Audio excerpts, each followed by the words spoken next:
thou, O son of man, I have set thee a watchman unto the house of Israel. Therefore, thou shalt hear the word of my mouth, and warn them from me. Have no fellowship with the unfruitful works of darkness, but rather expose them. Coming to you from an undisclosed location in Middle Tennessee and examining current events from a biblical perspective, this is Bible News Radio with your hosts, Randall and Stacy Harp.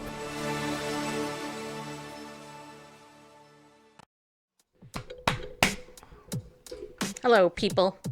Yeah. How you guys doing? Huh? Happy Friday. It's Friday, in case you didn't know that. It's Free for All Friday here on Bible News Radio. Yeah, it is. Just so you know. I'm tangled up.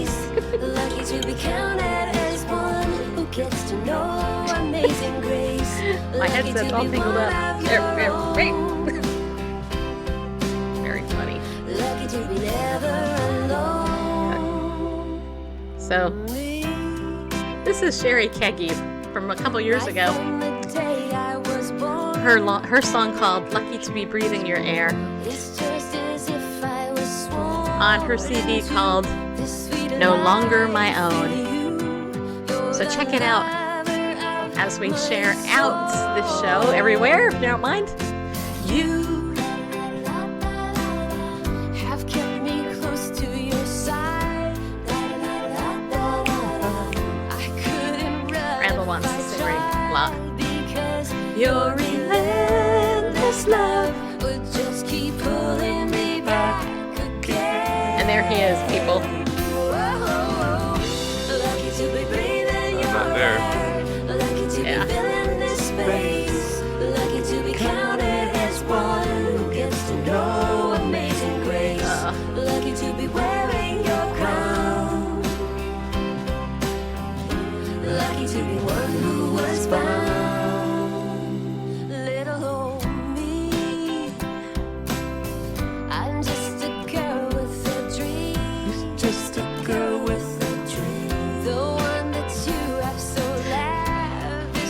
Bareface. You can do it. Yeah, you can. That could ever contain it all. Yeah. Lucky to be breathing your air. Lucky to be filling this space. Lucky to be counted as one who gets to know amazing grace. Lucky to be freed of my shame. Yeah. There we go. Lucky just to utter your name.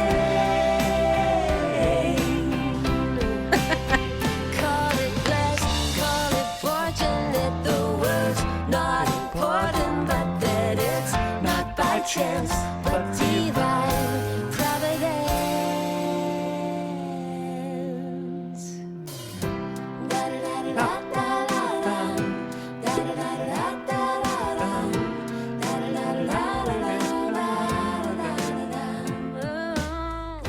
All right, so that's Sherry Keggy off her song, off her CD called No Longer My Own.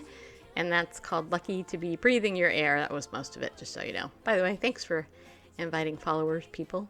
I appreciate it. All right. I'm going to take the headset off just because I can. So it's Friday, everybody. I don't know about you, but it feels like it to me. Today is Friday. It's been a fast day. Man, it seems like time is going by. So I gotta tell you something. As you all know, hey Alice. So as you guys know, first of all, can you hear me okay? Because I don't have my headset in. I just want to make sure you're actually hearing me through the microphone. Okay. So I can hear you just fine. Just so you know, I am in the same room, but I'm not hearing your voice in this room per se. That's what makes it fun. All right. So anyway, last night I went and saw my dad. I got to tell you guys this story because I know you love these stories, right? So you guys all know I take care of my 90-year-old father. And next year in July, he'll turn 91, and I'll tell you he's 91. But for now, he's 90. Anyways, yesterday I had a really busy day. One of the things that I had to do was I had to do his laundry, which is a joy to do. Yeah, it is. anyway, I had to do his laundry, iron his clothes, all that stuff, and then bring it to him. And so I showed up about 7:30ish at his house, where he lives. And I go into his room, and the lights are out. He's like totally snoring away in bed. I'm like, uh-oh, I just woke him up. This is not good. He was like, hi, hello, are you okay? Hello. And I'm like, hi, Dad, how you doing? I said, I'm here to deliver your clothes. I'm thinking, yes, I'll get it. I will not keep him up late because I know he goes to bed around 8. Well, apparently earlier.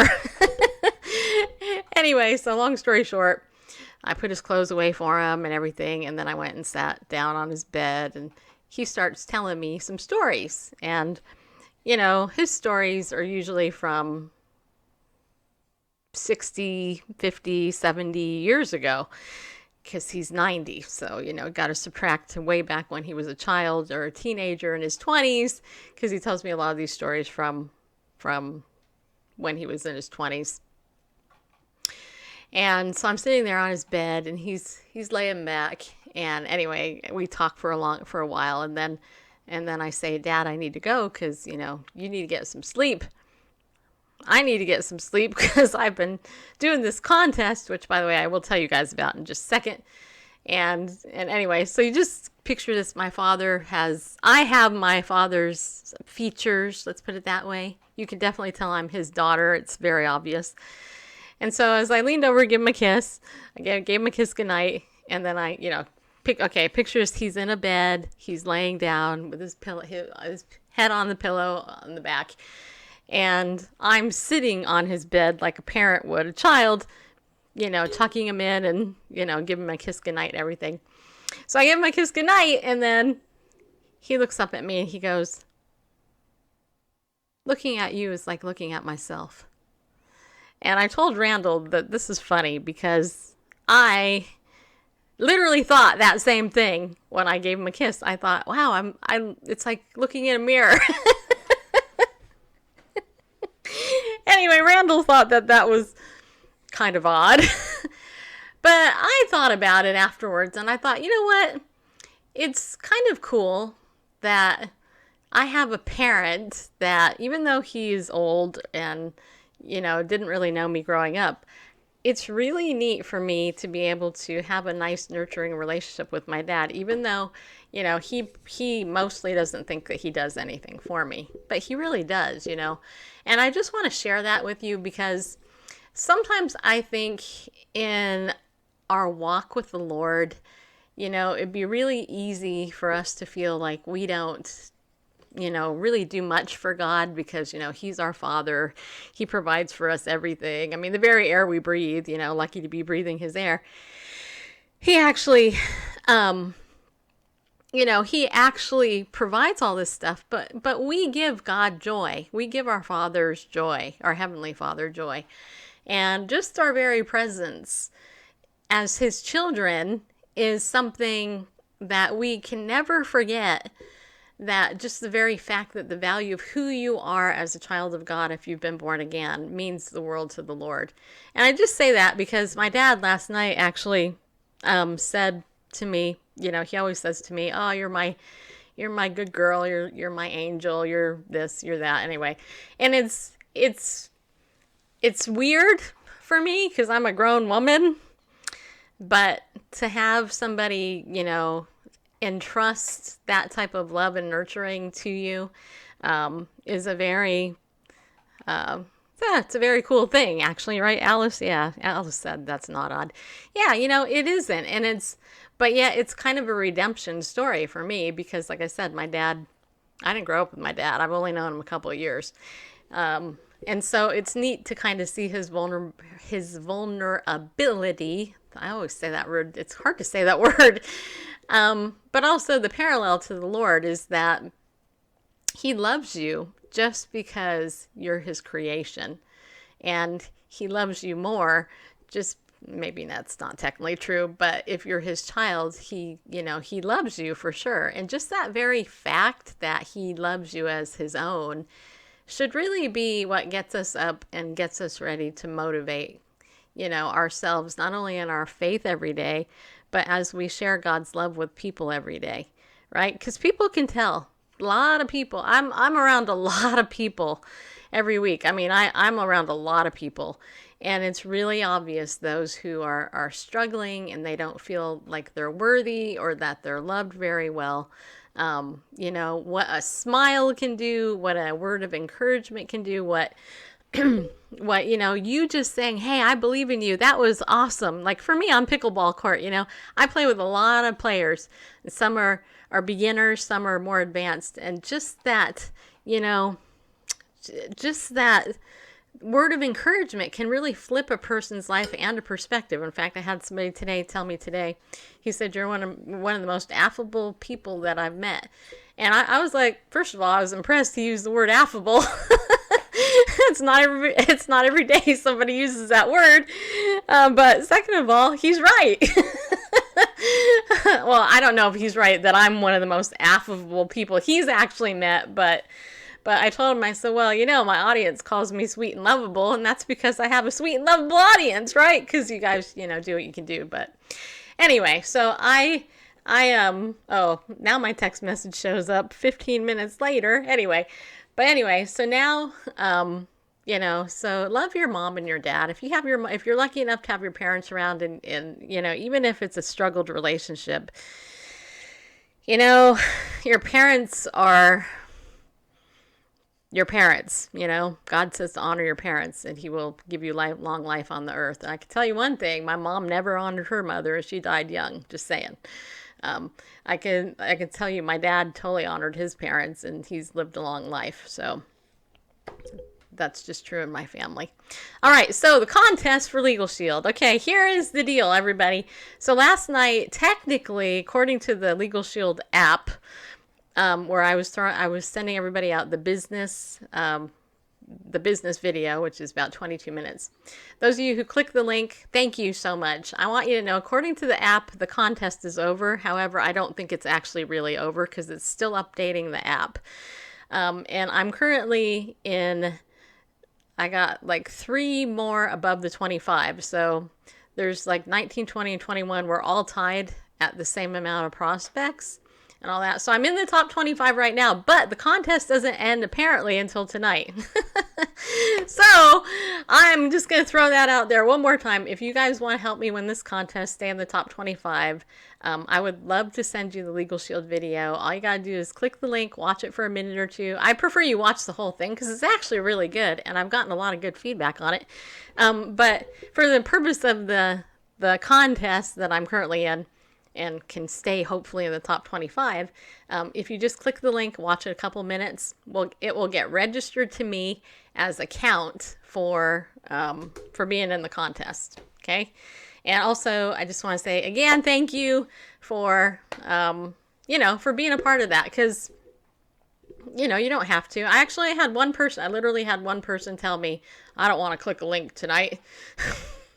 Like, okay, that's your prerogative. You don't have to help if you don't want.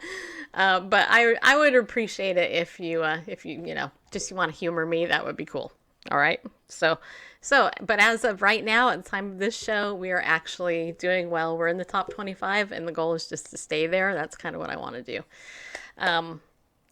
Also, what else was I going to tell you about that? Oh, yeah. I want to give you a quick update. Those of you, and then Randall's gonna read the story, the one that we're leading with. But I want to give you guys an update on ID Shield. I know many of you already are ID Shield members, but if you're not an ID Shield member, this is very important for you to understand. If you are an ID Shield member, make sure that you check your email where you signed up for ID Shield. Okay. Because they sent out the update about the latest update for ID Shield, and so I just wanted to give you guys something that's been going on that kind of can impact your identification. Okay, 2 days in a row, I actually received a phone call. It was a robocall from some government agency supposedly telling me that the lawyers were going to come after me because blah blah whatever. Okay. Anyway, the stupid thing is it's not. I knew it was a scam, so I just hung up on it. I didn't do anything. But I do want to read you this. Bah humbug! Fraudsters can take away the joy of receiving gift cards. So I want to read you this. It says here, chances are great that you will give or receive or both at least one gift card this holiday season, according to the Black Hawk Network. More than 90% of consumers have purchased a gift card for themselves or someone else. And that's so true. I mean, you probably have. It says here, their popularity and accessibility also make gift cards a target for fraudsters, which can make gift card givers look like a Scrooge and leave recipients holding what amounts to a worthless lump of coal. Gift cards don't come with the same protections that credit cards have, so it's up to the buyer and the recipient to handle gift cards with care. Following these tips will help prevent the Grinch from stealing your gift card's value. Okay, so I'm going to read you some tips here just so you have this. For buyers, if you're buying a gift card online, buy directly from the source rather than discount marketplace. Also, make sure you're on the store's website, not a counterfeit site. If you don't have the site bookmarked, key the full name of the store into the search bar. Don't rely on the search engine's autofill. That's a good point because there's a lot of mock-ups out there. 2, check the site's security status. You should notice a lock in the address bar. The URL should begin with HTTPS. You guys know that, right? The security there, okay? And it says here, if buying in-store, avoid cards that can be easily accessed, such as in a display right by the entrance. Fraudsters can take cards, record the card numbers and codes, okay, then return the card stock. Once the card is activated, they can use the balance on the card before you can gift it to the intended recipient. Now, unfortunately, I hate to be the bearer of bad news, but evildoers think evil stuff, right? And, I personally would have never thought to do that, personally, if I was I wouldn't have thought to do that, but these evildoers do think to do that. So also check the activation receipt to make sure the numbers match to the card. Keep the receipt yourself or include it with the gift card in the case the recipient has any problems using it.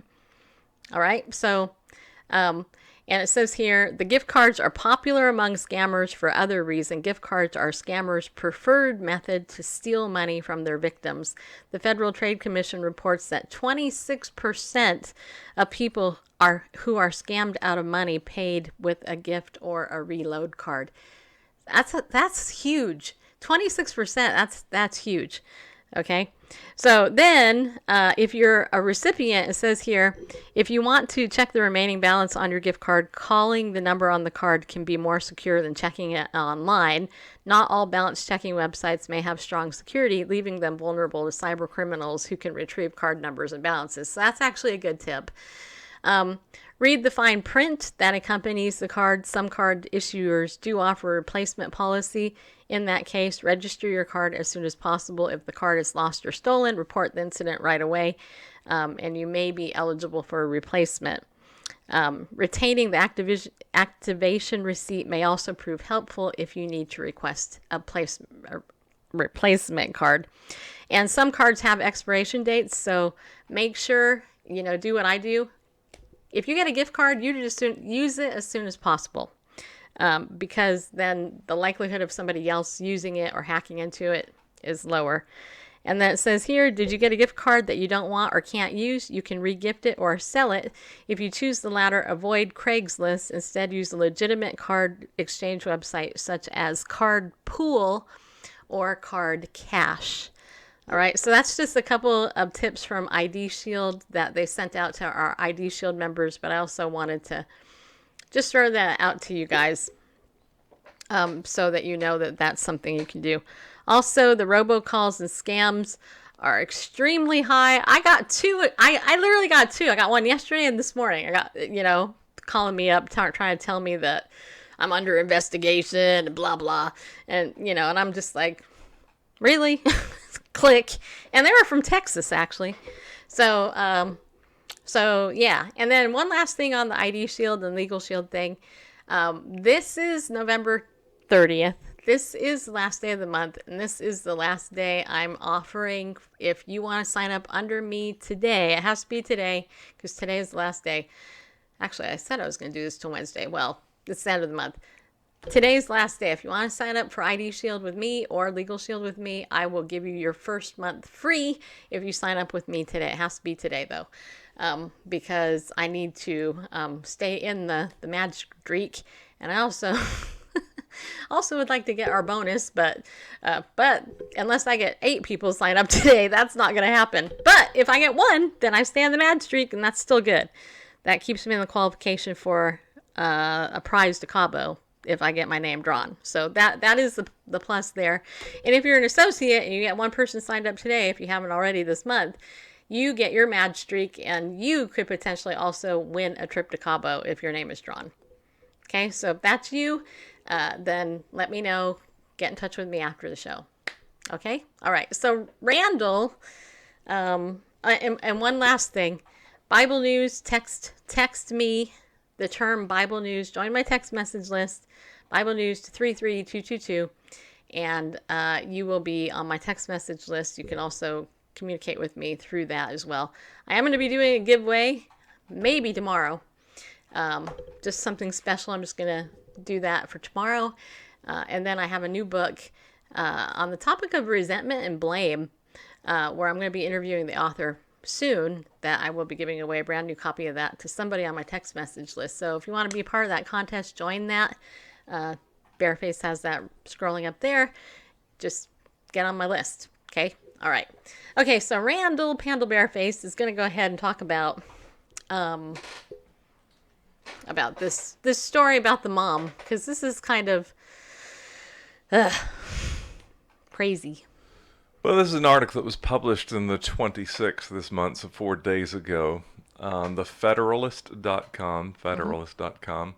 The author is Walt Heyer. If you're not familiar with Walt Heyer, he's someone who lived the transgender life. He was... had top-bottom surgery, all that, got the T-shirt, and lived as a woman for several years. Well, he dressed as a woman. Well, you can't be a woman unless you have ovaries and breasts and a period. Right, Just saying. But identified as a woman and lived with a woman's name and in him. Okay. Presented himself. Oh wait, to the world at large. Wait, can I also, before you go on, can I give a shout out to Albert today? Albert LaGrue. I think that says Albert LaGrue. Happy birthday, my friend.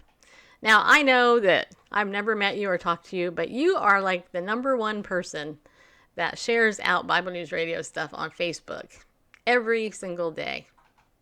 So it's your birthday. So I want to say happy birthday to you. You rock. You're getting older, just so you know. So make sure you take calcium and magnesium every single day. You're going to need it. That was supposed to be funny, Albert. Anyway, okay, I'm done.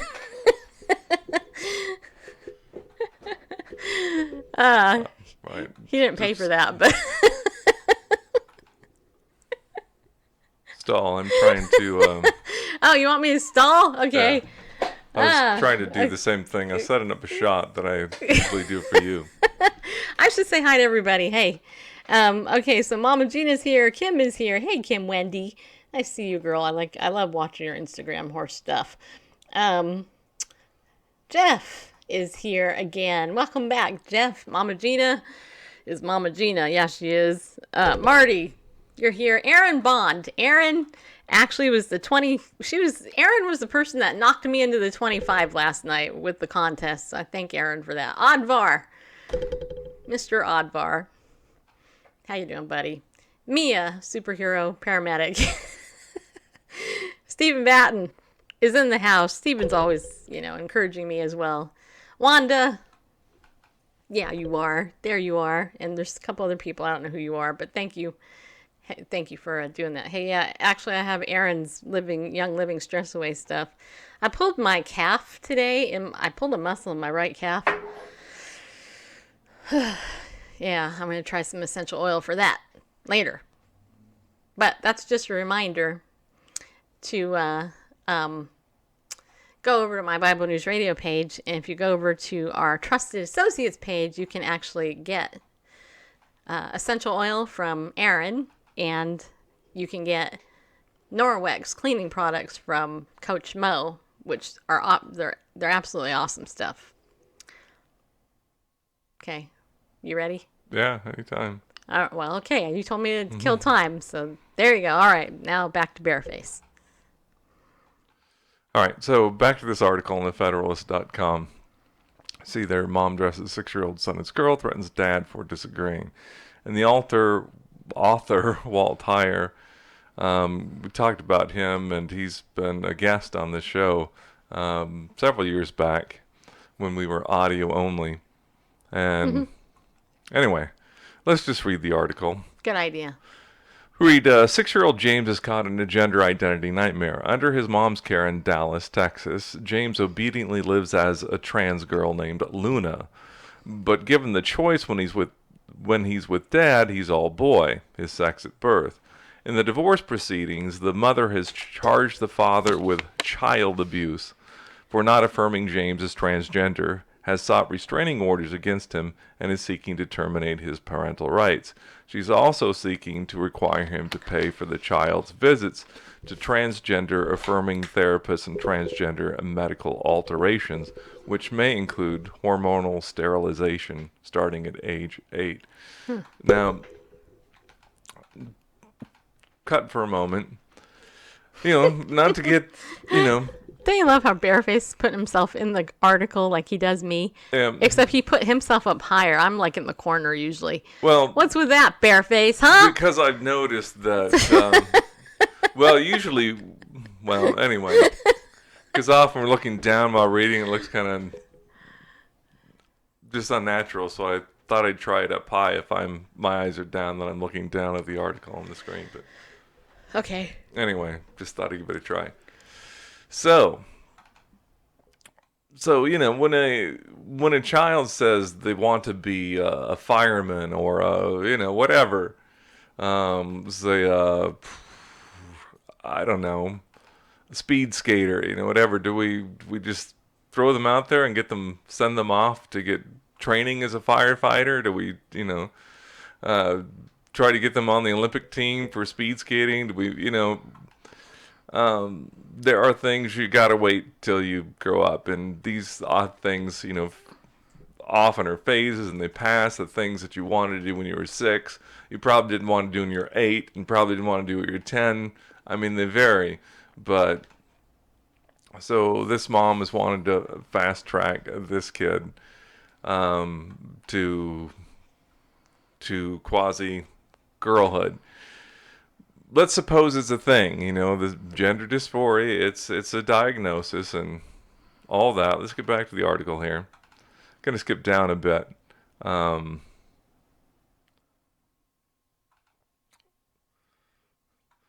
We read, when his mother, a pediatrician, took James for counseling, she chose a gender transition therapist who diagnosed him with gender dysphoria, a mental conflict between physical sex and perceived gender. James' precious young life hinges purely on the diagnosis of gender dysphoria by a therapist who wraps herself in rainbow colors, affirms the diagnosis of gender dysphoria, and dismisses evidence to the contrary. Remove the rainbow from James' diagnosis, and it crumbles under the weight of the criteria for the diagnosis of gender dysphoria. And basically, the diagnosis says that it has to be persistent, consistent, and, insistent. The child is insistent about being the opposite sex. But that isn't the case. I'm going to scroll down because it's a long article. Yeah, according to the top, it takes 11 to 13 minutes to read it. Right. So anyway, here are some, basically some testimonials submitted, or what do they call that? I guess it's testimony, whatever. Propaganda. No, Oh. No, actual testimony from, witnesses as evidence against or defense. So Anyway, Alice is saying the woman is doing the typical parental alienational thing, plus she is an attention hoe, and not in a good way. yeah. Mama Gina said that should be considered child abuse to force him into physical operations. Well, you're right. One of the things that I've told you before is when I went to this conference and there was transgender activists actually in this conference. This was a counseling conference, by the way, because I was counselor. Anyway, they were upset.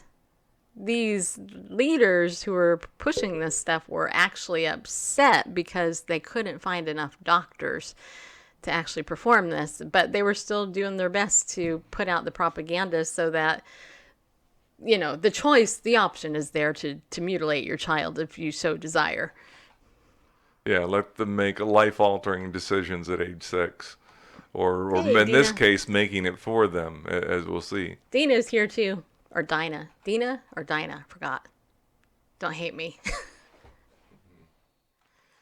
Dinah. It's Dinah, right? Dinah. I bet you it's Dinah. Thanks Would- for the hearts, by the way. Ending with an H or not? No, it's just a A. Go on. I've heard it both ways. Anyway. So these submitted testimonials, this woman writes, we had the boys over, and the boys, because they're twins, James has a twin.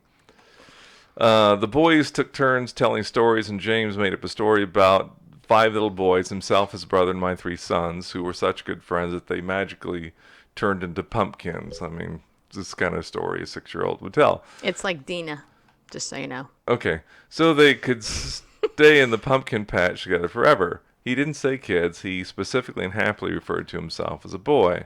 This other instance, we all went on a walk in the park. We had such fun. It had rained the night before. On the walk, James slipped and got his clothes dirty. He asked if he could borrow some of my boy's shorts and if I could wash his clothes. I said sure, and went to grab something he could wear. While I was looking, he said, "Guess what, Miss Sarah? You don't need to find a shirt because boys don't have to wear them if you're hot."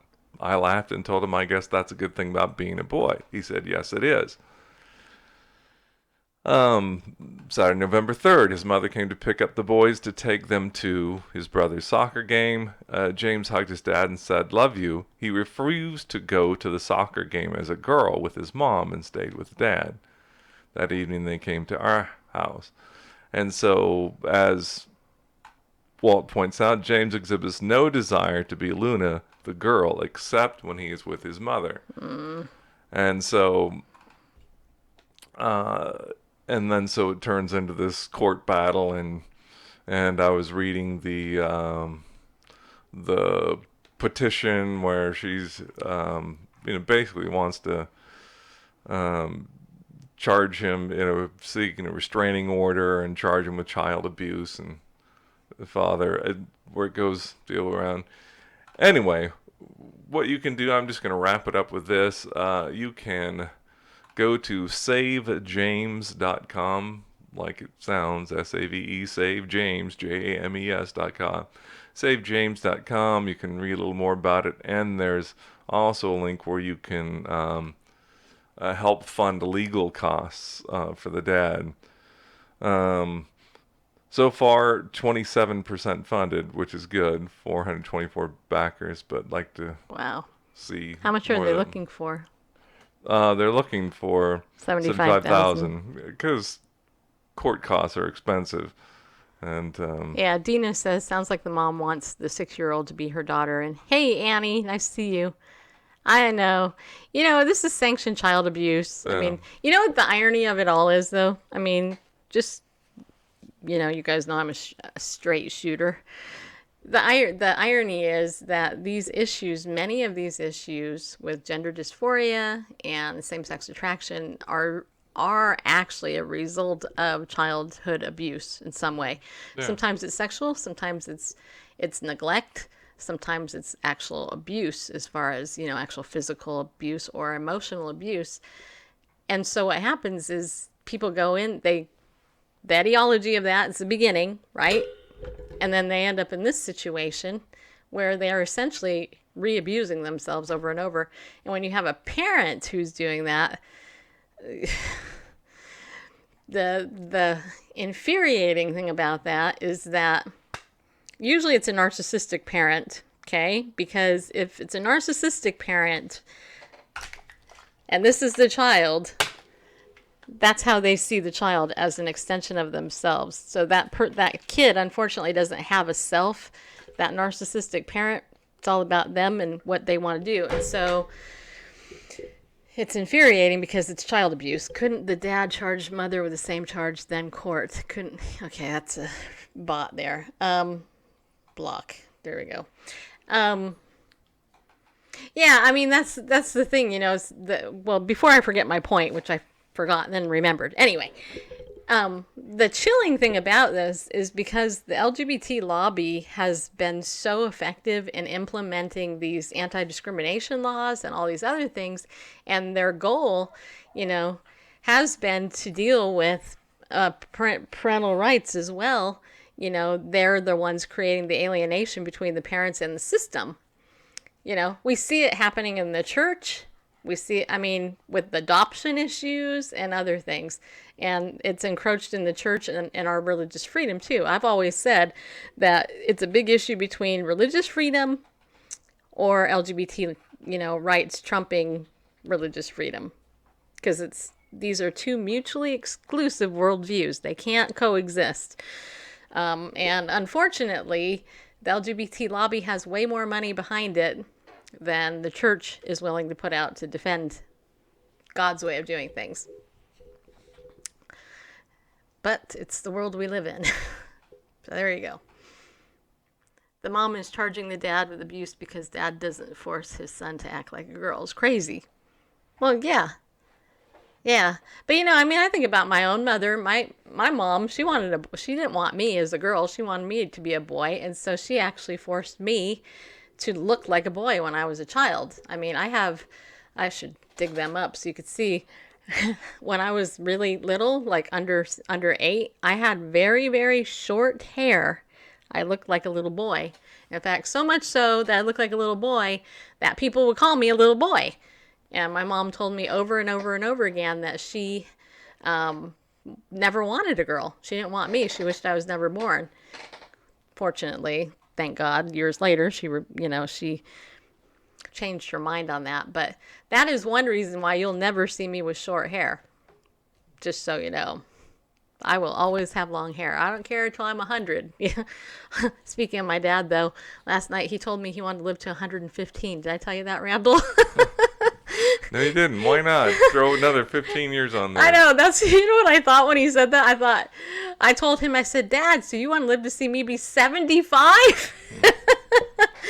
and he says to me, well, he goes, well, I was just laying here thinking about how healthy I am. I was thinking, yeah, I'll ask God to let me live to be 115. And I'm like... I know, 100 was the goal, but... It was. But now that he's 90, he's like, piece of cake. I know. Look at 115. I'm like, yeah, he's a goals man, Aaron. That's right.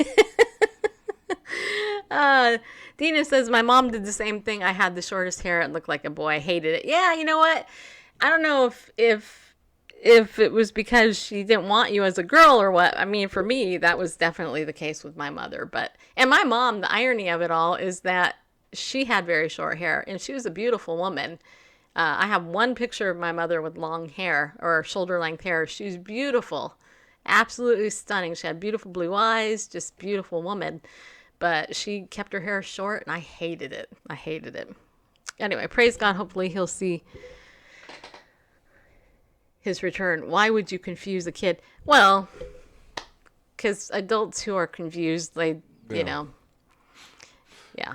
Anyway. I wanted to pick up two more paragraphs. Okay. I'll be quiet. No, don't worry about it. Would you rather hear me talk or Randall talk? Put an R for Randall. No, I'm not going to do that. I would rather hear you talk, but... I would rather hear you talk. Okay, well, I've got the article in front so of me. Go ahead. So. All right. Come back up. Walt... Okay, bye, Dina. Walt wrote, I learned of James Platt in a recent visit to Plano, Texas. There I spoke to teenagers about my own transgender story. He says, I lived through a similar scenario when I was his age. I was cross-dressed for 2.5 years by my grandmother, who made a purple chiffon dress for me. Somewhat like James, my cross-dressing occurred under one adult's care, but away from grandma's, I was all boy with my mom and dad. Also, just like James, I found my way to the office of a gender therapist who quickly started me toward transition. And then he goes on to say, talks about that time. Let me find it real quick.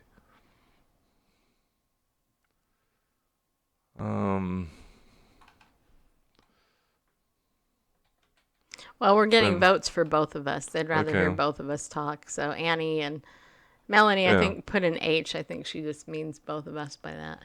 That sounds good. Yeah. All right. Here it is. Good call. It says, is this therapy or manipulation? He says, unlike James, I was an adult at the time of my diagnosis. Grandma was gone by then, but the therapist, like so many today, affirmed my cross-gender identity and guided me through gender transition. He provided access to hormones and surgery, and I soon had the full gender-affirming surgery and identified as Laura. I felt that my gender identity and biological sex were at odds, but what the therapist failed to consider were the other factors driving my desire to change gender, which needed to be addressed first. Right. And when he interviewed with us, what were those factors? They were the comorbid disorders of anxiety and depression. And very much rooted in his grandmother Right. cross-dressing him for 2.5 years. And that's the irony of it all. And that's what you guys need to understand is that psychologically speaking, according to the DSM-4 TR or DSM-5, whatever you want to look at, the comorbid disorders of anxiety, depression, post-traumatic stress disorder, which, by the way, is actually clinically diagnosed as an anxiety disorder. The gay community will say, well, we suffer from these higher rates of these things. It's because you don't accept us the way that we are. That's actually not right. It's actually completely the opposite. They suffer from these things because the conflict with their conscience, the way that God designed all of us, that's the conflict. And they never resolve. Think about this. They don't, because our society has abdicated to this ungodly lobby and given special rights to this community, thereby putting into law, things that shouldn't be put into law. They succeeded in having homosexual marriage legalized in America. If that's really what they wanted, then nobody in that community should be depressed or anxious, right? I mean, because they got it. If that's really what it was about. But it's not, that's not what it's about.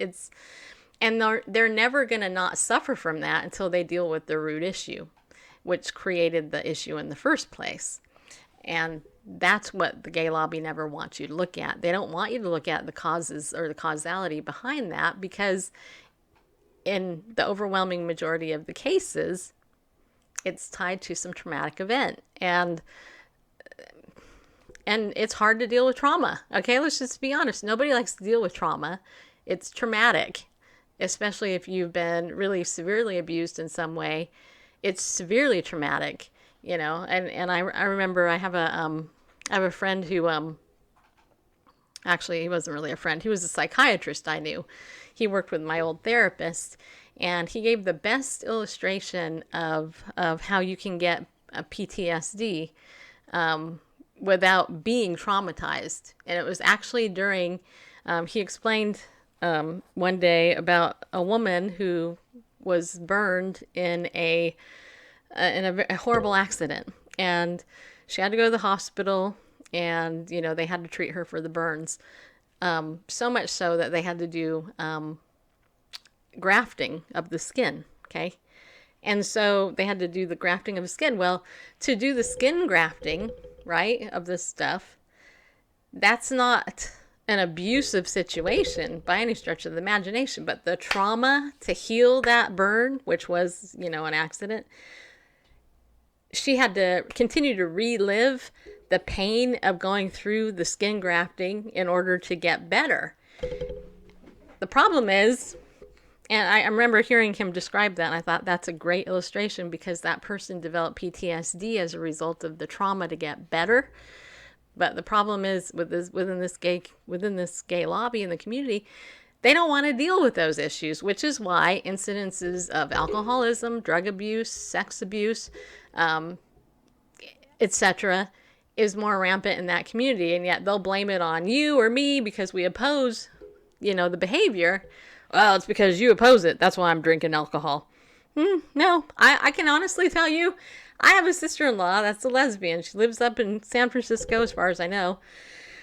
And for the years that Randall and I would go to his side of the family for Christmas, she would come down with her partner. I guess they're married now, but she would come down, and every single time, that whole family accepts her. They love her. They know she's in the lesbian lifestyle, etc. But every single time, without exception, for the 20-something years I spent with Randall's side of the family, she would bring alcohol every single time. Every time. And I believe it was because, and she would often get a little, tipsy. And I believe it's because she felt the conviction of the fact that she knows she shouldn't be doing that, and yet she's never, to my knowledge, dealt with the trauma of what happened to her because of her father abusing her. So anyway, that's all I gotta say about that. Thanks, Annie. Did you get my card? Because I sent you a card, I think.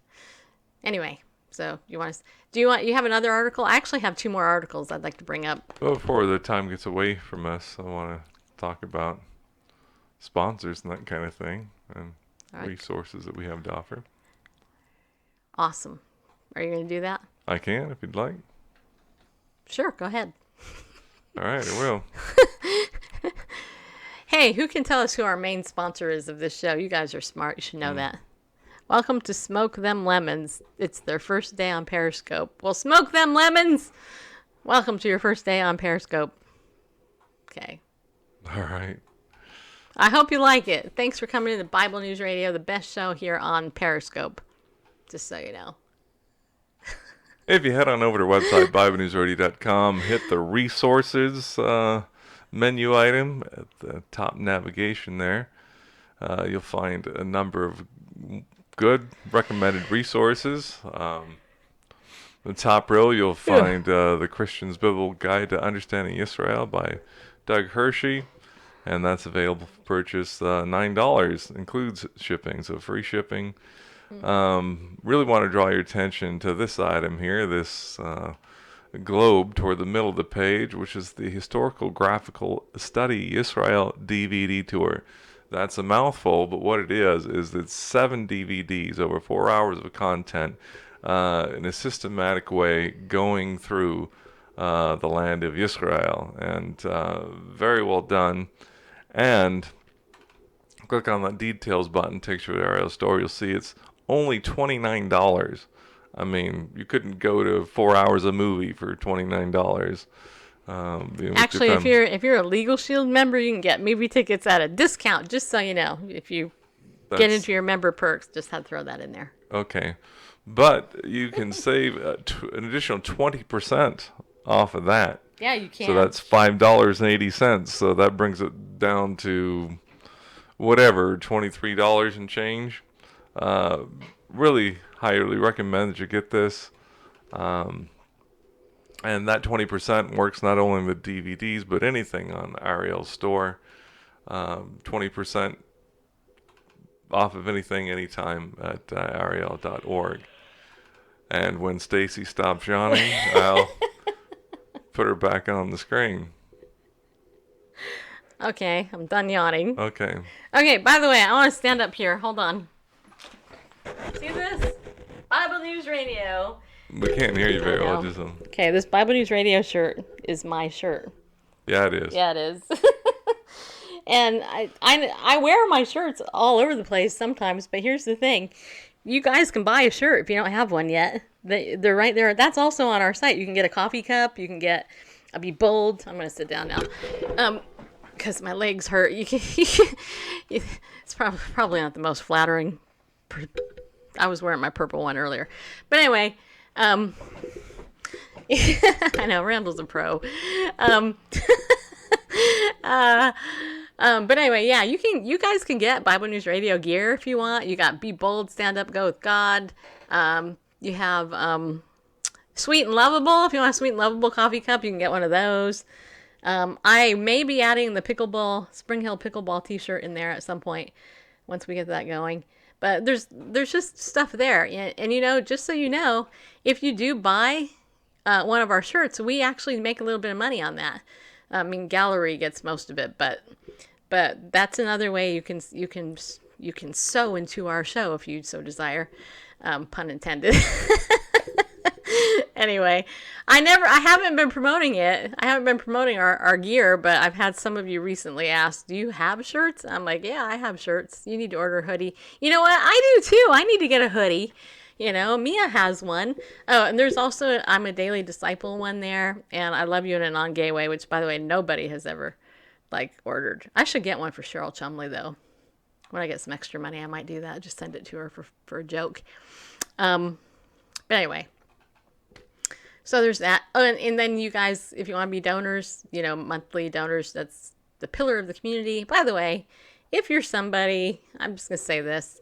If you're somebody that watches us all the time and you've never donated to us, it would be good if you did once in a while, just so you know, because we really do depend on your donations. And, of course, we do have some books available, too, which we've told you a lot about. The donations really do help. So we have this books. We have the Christian Biblical Guide for Understanding Israel for $9, and that shipping is included in that. And then this book here, The Gospel of the Holocaust in Isaiah 53. Very, very intriguing book. This one here. They both are, but this one is very, very cool. I've never read anything like it, but it's very cool. For $10 for that one. So there's lots of ways you can support our show. We're trying to give back to you by providing some resources to you. And I actually do have some miscellaneous stuff too, but you know, I try to do giveaways for you. And you know, we're here every day. So, you know, if you love what we do and you appreciate it, then kind of give us a little bit of money sometimes if you can.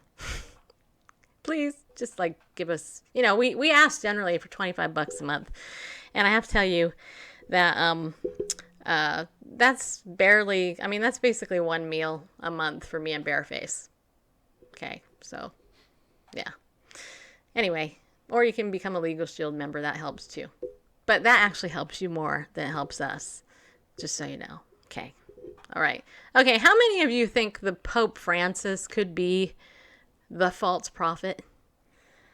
Because over on a website titled ChristianEvidence.net, they're posing this question. How'd you like that, huh? Going from pillars to the Pope. I want to read you this. I thought this was really interesting. According to Scripture, the greatest religious leader in history, the Antichrist right-hand man, aka the false prophet, will arise from Rome to force humanity to worship the Antichrist and deceive countless people near the time of Christ's return. The false prophet is the leader of the false church, also known as the harlot, in Revelation 17, 1-5. And there is strong evidence that this false church is the Roman Catholic Church. And then they say, see here, and they link to an article. Thus, it is highly likely that the Pope in charge of the Catholic Church at the end is the false prophet who works with the Antichrist throughout the tribulation period. From a prophetic standpoint, out of all the popes who have come and gone in the past century, George Mario Bergoglio, a.k.a. Pope Francis, who became Pope of the Catholic Church on the 13th of March 2013, has accomplished more in the last 2 years than all the popes combined. Pope Francis even comes close to, quote, filling the bill, unquote, on the false prophet. Number 1, the false prophet promotes the worship of Antichrist, Revelation 13:12. So it is likely the false prophet will be a leading religious figure prior to the rapture in order to ensure a global following for the Antichrist, declaring himself God, 2 Thessalonians 2:4. Not only is Pope Francis the top religious figure, but he is also more popular than any political world leader, according to a recent poll. Pope Francis holds the record for amassing 1 million followers on Instagram in the shortest amount of time, under 12 hours. That's impressive. And is one of the most influential world leaders on Twitter. Because remember, you're no one if you're not on Twitter. Followed by more than 40 million accounts. Pope Francis also rules over half of what is called Christendom with its 1.3 billion Roman Catholics. The Pope is positioned better than anyone on the scene to fulfill this prophecy. I'm not sure how long this article is. This is a lengthy article. I'm just going to read the bullet points then because it's really long. So number 2, the false prophet sets up a living image or statue of the Antichrist that must be worshipped. Pope Francis is already beginning to prepare people of the world to worship image figures of living men. For example, April 16th, 2017, a wax image figure of Pope Francis was set up for an Easter Mass. Instagram wasn't around for all popes. Well, you're right, Melanie. Anyway, it goes on to say here, number 3, the false prophet will show his power by performing great deceptive miracles.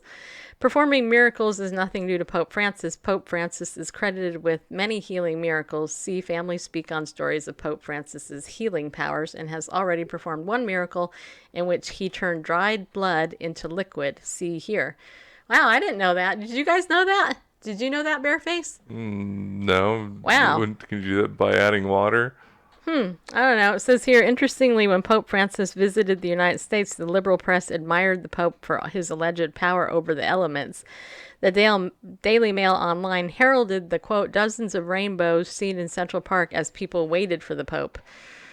Oh, that's interesting. All right, then number 4, the false prophet will force mankind to receive the mark of the beast. Many evangelicals, fundamentalists, and Catholics believe that RFID implants are the mark of the beast and are thus outraged by the technology. Yet in a controversial move by the Catholic Church, Pope Francis has come out in vocal support of RFID chip technologies and the extraordinary potential they hold for mankind. Wow, I don't like him even more now. All right, so he's also been in private meetings with Apple CEO Tim Cook, former Google CEO and Alphabet Executive Chairman, Eric Schmidt, Instagram CEO Kevin Systrom, and Facebook CEO Mark Zuckerberg. Interesting. And you got to ask yourself why, because none of these people are Catholic to my knowledge. It's a mystery. Number 5, the false prophet, along with the Antichrist, will promote and enforce totalitarian world government, a global economic system, and universal religion. Ever since the very beginning of his papacy, Pope Francis has been pushing for global unity in religious matters. Blah, blah. So, yeah. Okay. Number 6, the name of the Antichrist will add up to 666. And so it is not unusual that the name of his future false prophet may also add up to 666. Ordinal gematria, basically blah blah. Okay, anyway. Number 7, the false prophet has 2 horns like a lamb. In the Bible, the lamb represents Christ, the Lamb of God. The Pope takes the title Vicar of Christ, meaning he is presented as Christ on earth in his place. So he is literally the most famous man on earth to be like a lamb, or like the lamb.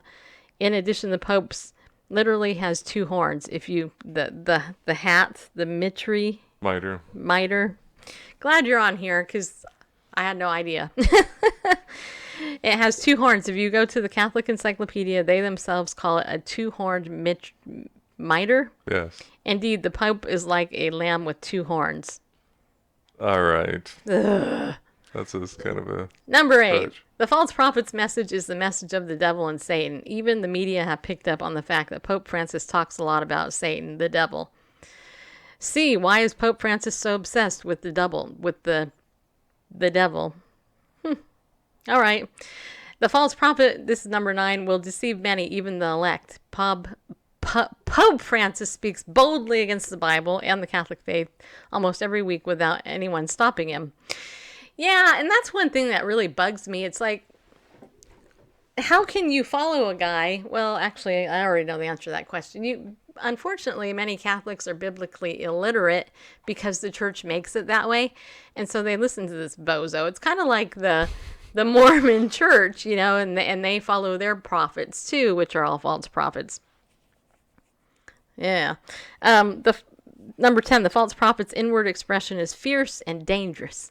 Pope Francis has been known to attack anyone who opposes or dares voice disagreement with him. Just this year, the Vatican took new measures to punish critics of Pope Francis in a move that seems to belie the Pope's earlier calls for greater dialogue and debate within the church. Wow. And there's more, but, I think, so the question, do you think he could be the false prophet? That's the name of the article. What do you think based on just that stuff? Based upon just that stuff, I would say no. They don't make a compelling case because some of the assertions are spurious and kind of, if you squint and pretend a little.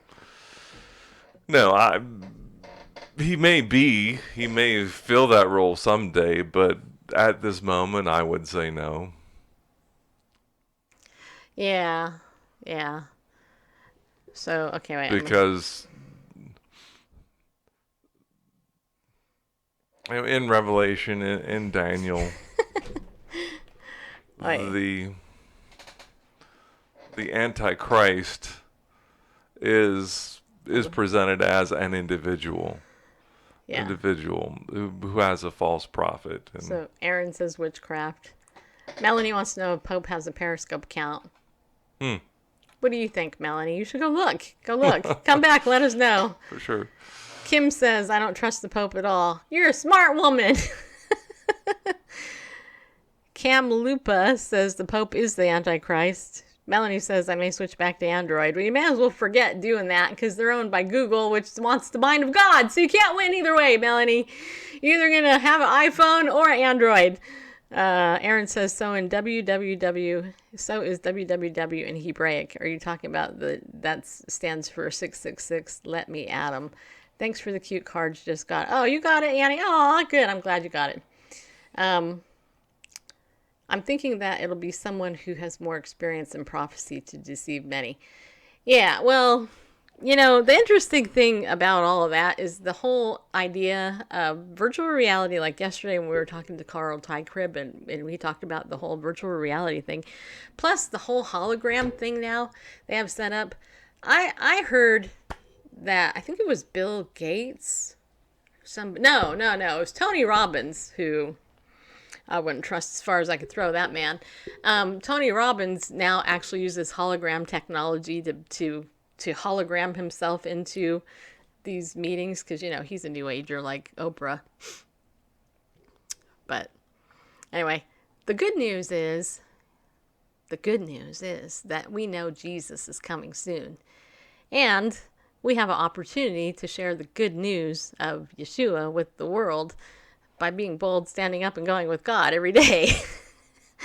Right? So, I think our show's about over, but... yeah, it is. I have, let's see here. Any thoughts about the Epstein case going to court next week? Tiny Mushroom wants to know. No, I have zero thoughts on it, because I don't even know anything about it, which... I know. Should I know something about this? Does anybody else know? Do you know anything about this? I don't know anything about it. I don't. No. There is one other article, though. I gotta sneeze. Titled, Report Google Engineer Advocates... Wait, hold on. I gotta sneeze. Advocates burying Breitbart conservative sites to reverse things in 2020. If you want to read that, I'll tweet it out. Just interesting, another way that they're trying to gag us. And I have to tell you, YouTube still has not messaged me about why they banned my show and gave me a strike and then undid it and didn't even mention anything to me, just so you know. All right, my nose is starting to run because I had to sneeze. Don't you hate it when you gotta sneeze and you can't because then your nose gets all water and you get snot coming out of your face? It's like, yeah. Juan Epstein, I have no idea who that is. Isn't that horrible? See how out of touch I am with media? I have no idea who that is, Melanie. None whatsoever. I've been trying to win a contest the last couple of days. So I've been kind of absorbed in that. But any other questions? I think we can hang out for a couple more minutes, right, Bareface? Yeah. Okay. Yeah, we'll take some questions. Huge article in the Miami Herald. You should read it. All right. I'm assuming it's online, right? Because if it is, I'll look it up later and read it. Talking about Jeffrey Epstein. Jeffrey Epstein? Jeffrey E. Epstein, the former hedge fund manager. Ah. Yeah, I've been kind of... Yep, that's what he said, or she said. I'm doing research here while you're talking. Welcome back, Cotter. Welcome back. Okay. Yeah. All right, so next week on the show, I'm interviewing Kevin Sorbo next week. So look forward to that interview later. Kevin Sorbo, as you know, played Hercules when he was younger, and also he played that teacher in the TV show, in the movie God's Not Dead, the original one where they killed him off at the end. I ruined it for you, sorry. But he has a brand new movie coming out, and so I will be talking to him Tuesday, and we'll be playing that interview hopefully Tuesday afternoon because I have to get up early and talk to him in the morning. So got to go feed the horses. Have a great weekend. Thank you, Kim. Appreciate you a lot. Go give those beautiful, beautiful animals all the love you need. Yeah, you like him? Yeah, a lot of people like him. Kevin Sorbo is awesome. He's actually very outspoken believer. He's very conservative as well. And all that. Juan Epstein was the character on Welcome Back, Kotter. Gotcha. Was he the one that went ooh ooh? No, that was Horseshack. Yeah, okay. I don't know. Remember, you're older than me, Melanie, by numerous years. Yeah, so I don't know as much as you do about that.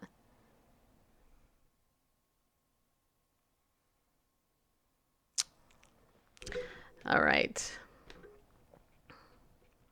So Alice said, I want to update you even though I got a really low price. I have a contract on my condo. Thank you for your prayers. Please continue to pray that it goes through without a hitch. That's awesome. Congratulations, Alice. Hey, you know what? Houses are being sold like left and right, and people are lowballing them depending on where you're at. So that's cool.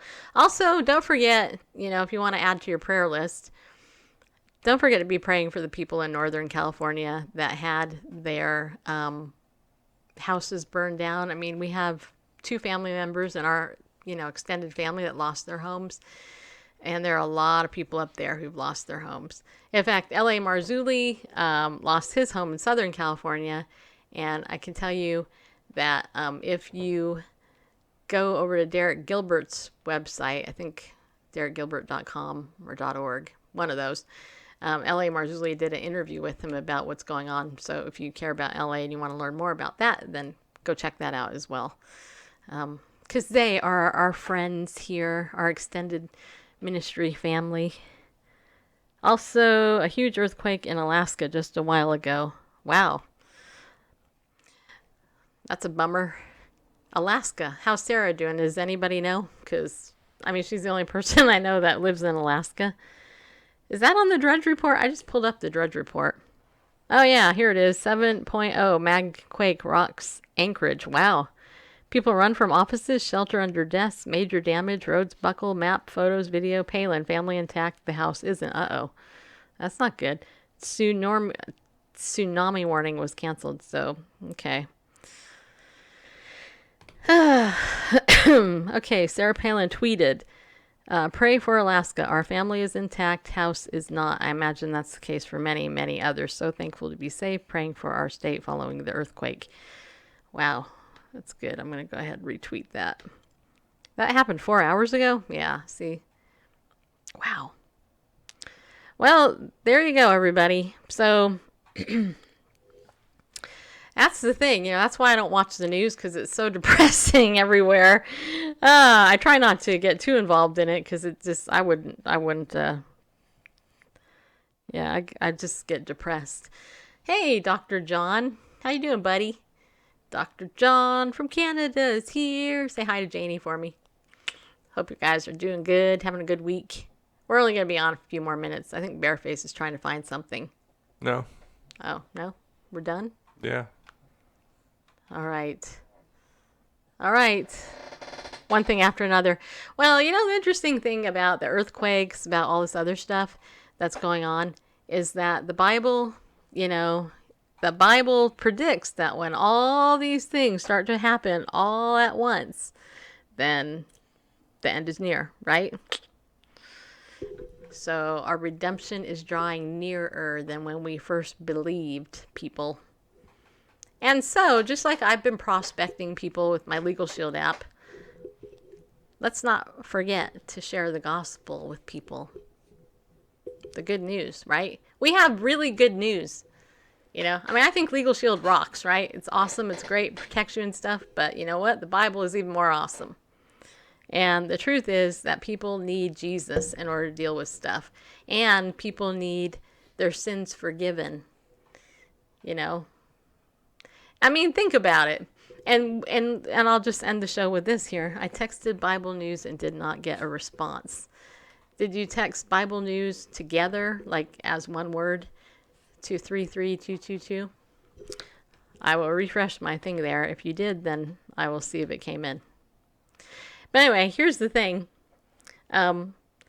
When Jesus reigns for 1,000 years during the millennial reign, it's going to be like it should have always been, right? There's not going to be any of this new stuff. There's going to be any of this horrible news. It's going to be a new heavens and a new earth. We're going to be living in paradise, literally. It will be perfect, right? It's going to be awesome.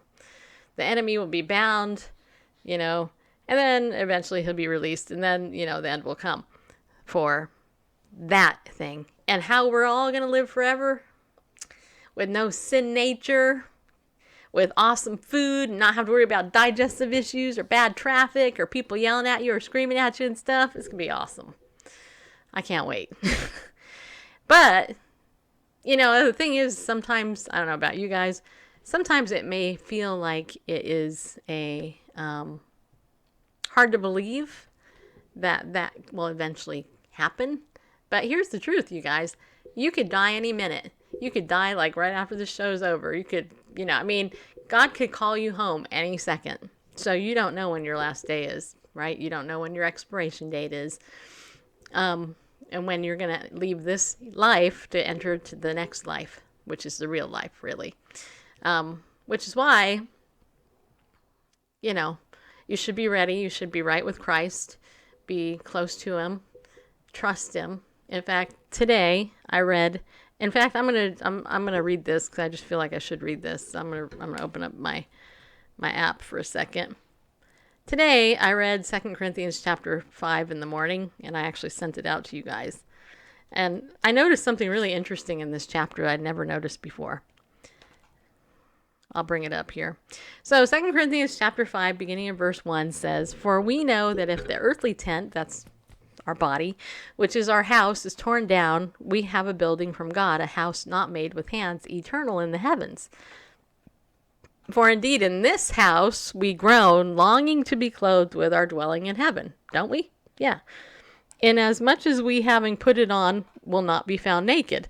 For indeed, while we are in this tent, we groan, being burdened, because we don't want to be unclothed, but to be clothed, so that what is mortal will be swallowed up by life. Now he who prepared us for this very purpose is God, who gave us the Spirit as a pledge," the Holy Spirit.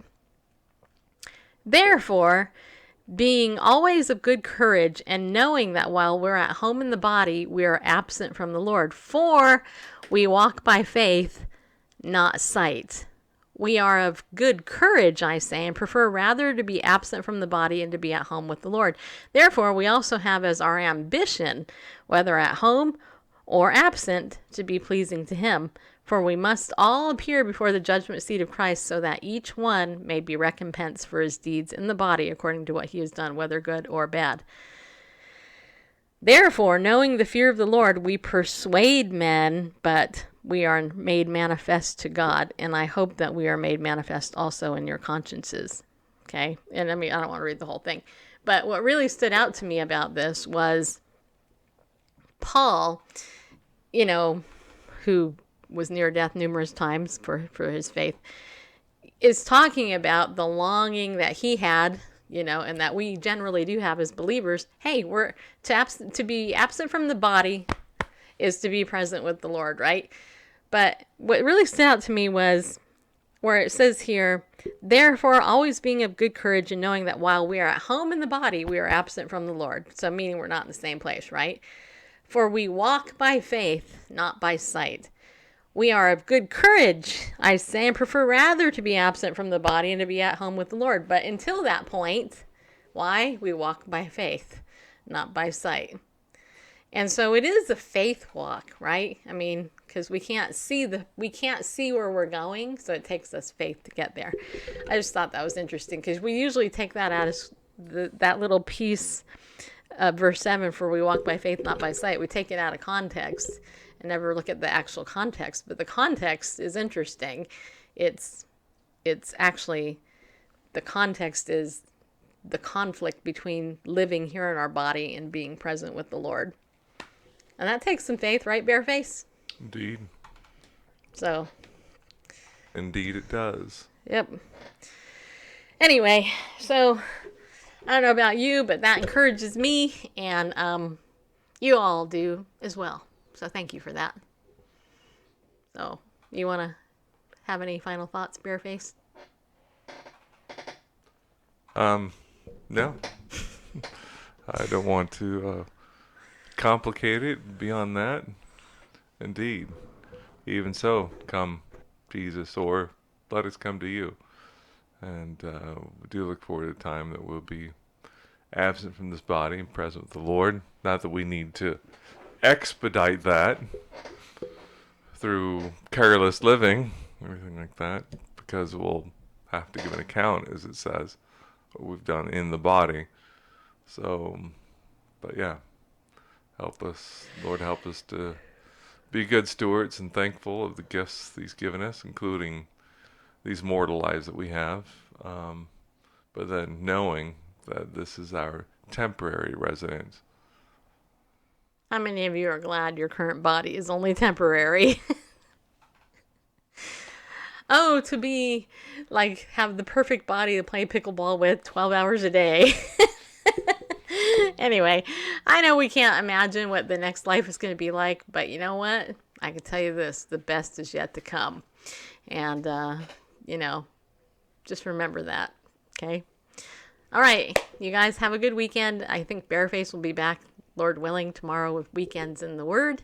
Again, if you want to sign up for Legal Shield or ID Shield today and get your first month free, got to do it today because I got to close it today. Just get in touch with me. And if you want to donate and all that, if you have any other questions, just get in touch with me. Contact me through the text message list or tweet me or anything like that. All right, so thanks for watching. Be bold. Stand up, people. Go with God because He loves you. We'll see you soon.